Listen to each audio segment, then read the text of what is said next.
சென்னை உயர்நீதிமன்றத்தில் புரட்சி பாரதம் கட்சியின் தலைவரும் கேவிக்குப்பம் சட்டமன்ற உறுப்பினருமான பூவை ஜெகன்மூர்த்தி ஆள்கடத்தல் வழக்கில் முன்ஜாமீன் கோரியிருந்த வழக்கில் இன்று தீர்ப்பு அளிக்கப்படும் என எதிர்பார்க்கப்படுகிறது. இந்த சூழ்நிலையில் காவல்துறை தரப்பில் அவரை போலீஸ் காவலில் எடுத்து விசாரிக்க வேண்டும் என்று புதிய மனு தாக்கல் செய்யப்பட்டிருக்கிறது.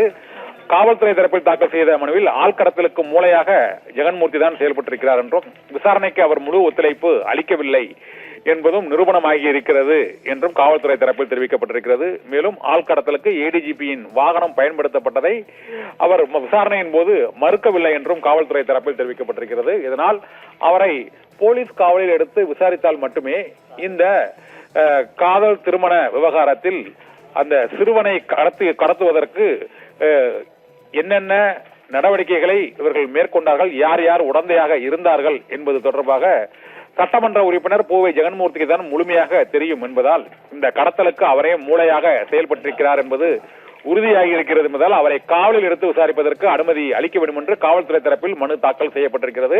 இதனால் அவருக்கு முன்ஜாமீன் அளிக்கப்படுமா அளிக்கப்படாதா என்ற கேள்வி எழுந்திருக்கிறது. தமிழகம் முழுவதும் சர்ச்சையை ஏற்படுத்திய அந்த ஆள்கடத்தல் வழக்கில் ஏடிஜிபியை கைது செய்து விசாரணை நடத்தி அவரை சஸ்பெண்ட் செய்துள்ள நிலையில் அந்த வழக்கு உச்சநீதிமன்றத்தில் நிலுவையில் இருக்கக்கூடிய நிலையில் பூவை ஜெகன்மூர்த்திக்கு இன்று முன்ஜாமீன் அளிக்கப்படுமா அல்லது காவல்துறை விசாரணையில் அவரை விசாரிப்பார்களா என்பது குறித்த உத்தரவை சென்னை உயர்நீதிமன்றம் இன்னும் சற்று நேரத்தில் பிறப்பிக்க இருக்கிறது. ஆபிரகாம்.